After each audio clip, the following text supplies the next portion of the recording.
Smart et réglo autour du partenariat commercial et surtout du contrat qui lui est généralement associé. Clarisse Thomé-Duhart à mes côtés. Bonjour Clarisse. Bonjour. Vous êtes experte en droit des affaires GSVP Information Décisionnelle. C'est un service d'information et d'aide à la décision. Clarisse, dès lors que deux sociétés s'engagent dans un partenariat commercial, est-ce qu'elles doivent obligatoirement établir un contrat et le conclure ? Alors, la loi n'impose pas d'écrit. C'est le principe de consensualisme qui prévaut, c'est-à-dire que la validité du contrat, elle est actée dès lors qu'il y a rencontre d'une offre et d'une acceptation. Vous me proposez quelque chose, je l'accepte, le contrat est conclu. Et en matière commerciale, la loi prévoit également que la preuve est admissible par tout moyen. Donc on peut le prouver par voie de témoignage, si quelqu'un nous a entendu négocier, par voie d'écrit, tout type d'écrit, SMS, mail. Et également, c'est un cas d'école, mais mettons, on déjeune ensemble, un déjeuner d'affaires. On griffonne sur un set de table, une serviette. Exactement. Si l'un de nous l'a gardé, si l'une de l'a gardé, ça peut constituer une preuve sur ce sur quoi on s'est entendu. C'est vraiment ça. Donc, il existe quand même quelques exceptions en matière commerciale. Elles sont très rares, finalement, notamment en matière de franchise, où il y a une information qui est extrêmement explicite et qui doit figurer au contrat. Par exemple, les cessions ou les licences de brevets ou de marques sont vraiment doivent être encadrées et rédigées à peine de nullité. Donc voilà, la convention unique, par exemple, en matière de distribution. Donc, ce sont des cas relativement rares, ce qui veut dire que la grande majorité des contrats commerciaux ne nécessitent pas d'écrit.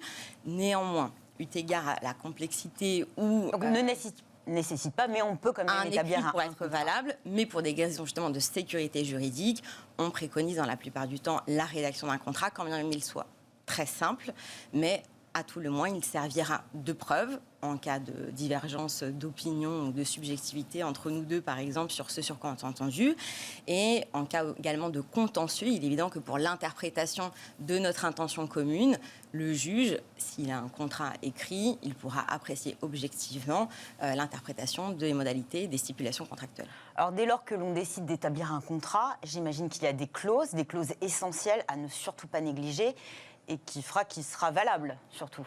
Oui, alors, le Code civil, le droit commun des contrats impose quatre conditions essentielles pour la validité des contrats. Donc, ça va être la capacité des parties, un objet licite et certain, et l'objet. Donc, l'objet, c'est assez simple. S'il y a des erreurs sur l'une des clauses... Alors, je vais revenir plus précisément sur justement quelles sont les clauses essentielles. En ce qui concerne notamment la capacité, ça va tenir aux parties au contrat. Donc, si c'est des personnes physiques, c'est pas très difficile, c'est vous et moi. Il n'y a pas de grande difficulté dès lors qu'on est capable, que l'une d'entre nous n'est pas atteinte par une cause d'incapacité, de la tutelle ou de la curatelle, on peut signer dès lors qu'on est majeur. Pour les sociétés commerciales, c'est un petit peu plus compliqué parce qu'en fonction de la forme de la société commerciale, la personne qui est habilitée à représenter la société, communément le dirigeant, c'est pas forcément le même en fonction de la société concernée. Donc classiquement, en ce qui concerne les sociétés anonymes, ça va être le directeur général, les SAS, les sociétés par action simplifiée, le président, les SARL, les sociétés à responsabilité limitée, le gérant. Donc en principe, c'est cette personne-là qui doit signer tous les contrats.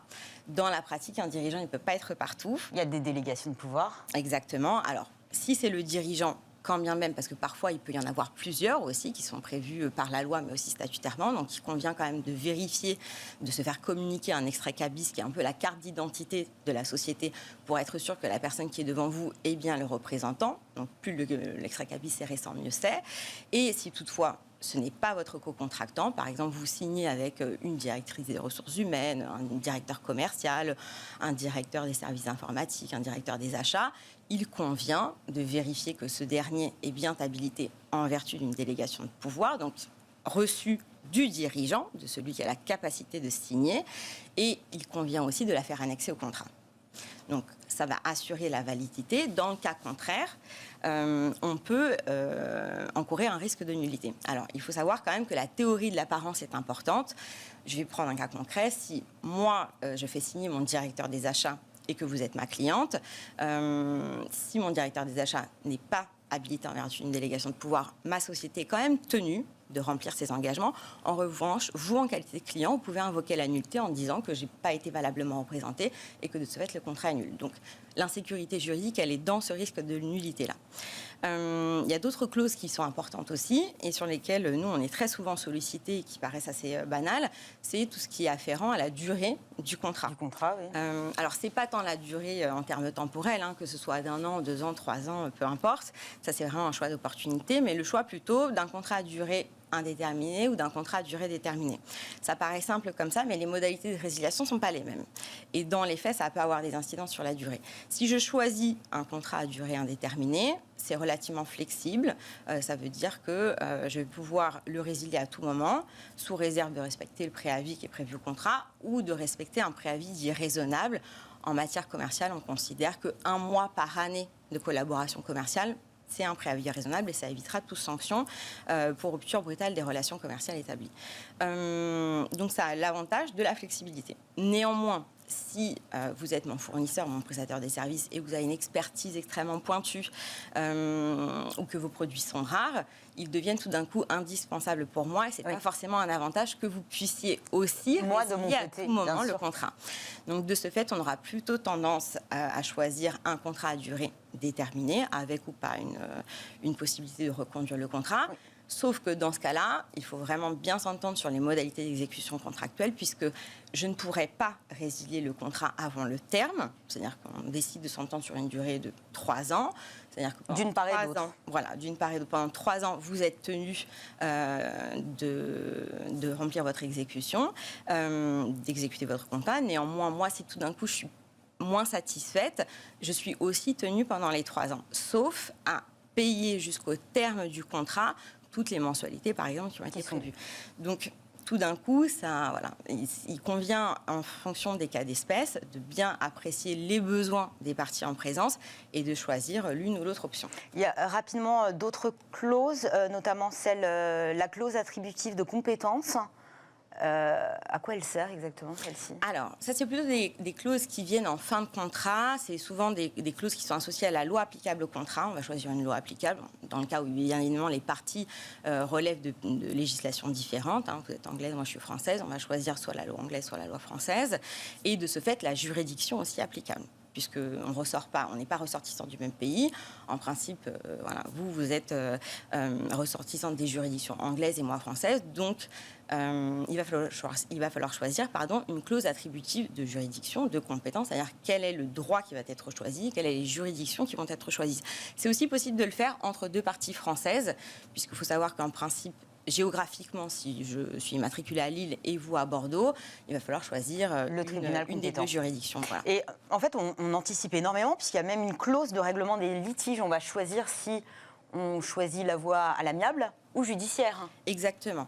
Alors, ça ne représente pas nécessairement une opportunité en termes de coût, mais certaines sociétés peuvent privilégier cette voie-là, la voie amiable, pour des questions d'image, de discrétion. Ça va permettre de régler un petit peu notre contentieux sans que celui-ci soit exposé sur la place publique. Je me permets aussi de revenir sur une clause qui est très importante, c'est celles qui sont afférentes aux clauses d'exonération ou limitatives de responsabilité. Elles représentent une vraie sécurité juridique parce qu'il faut savoir que le nerf de la guerre en matière contractuelle, c'est les dommages et intérêts qu'on est susceptible de devoir payer en cas d'inexécution. Donc moi, j'ai manqué à mes obligations, vous êtes en droit de me demander des dommages et intérêts. Ceux-ci, ils ne sont pas définis préalablement en principe. Ils vont correspondre aux dommages prévisibles et il va falloir que vous en rapportiez la preuve. Donc la preuve du préjudice et la preuve financière, c'est ce qu'on appelle la preuve du quantum, le montant que vous a causé, en termes de préjudice, mon inexécution. Et le fait de prévoir, on a le droit, par anticipation, de prévoir des pénalités contractuelles, forfaitaires ou déterminer les modalités qui vont servir à la détermination du montant. Et ça représente une vraie sécurité juridique parce qu'on le voit quotidiennement, c'est-à-dire que souvent, les parties dans un contrat de collaboration commerciale prévoient beaucoup d'obligations dans leur contrat. Elles ne prévoient jamais ce à quoi l'autre va être contraint de payer en cas d'inexécution. Et c'est possible de le faire et ça représente une sécurité pour les 2 parties parce que pour celle qui est créancière de l'obligation, celle à qui on n'a pas exécuté la prestation, ça va lui éviter justement de rapporter cette preuve du montant puisque la pénalité est déjà prévue à l'avance. Et pour celui qui est en inexécution, donc qui est redevable en principe des dommages et intérêts, il le connaît par avance. Donc financièrement, ça représente aussi une vraie sécurité juridique, plutôt que d'attendre en fait la pénalité qui va être choisie ultérieurement après un contentieux judiciaire et une décision du Donc, dans tribunal. tous les cas, dans le cadre de toute façon d'un partenariat commercial, il vaut mieux établir un contrat. Oui. C'est pas moi qui C'est vais vous dire le préférable. contraire. C'est pas moi qui vais vous dire. Merci beaucoup Clarisse. Clarisse Thomé-Duhart, experte en droit des affaires chez SVP Information Décisionnelle. Merci beaucoup Clarisse. La pause café, c'est parfois le moment où on se plaint un petit peu, notamment de sa charge de travail. Une évaluation qui est assez subjective, mais pour tous, l'enjeu est là. Comment mieux la réguler? C'est ce que nous allons voir tout de suite avec Sybille Aoudjan.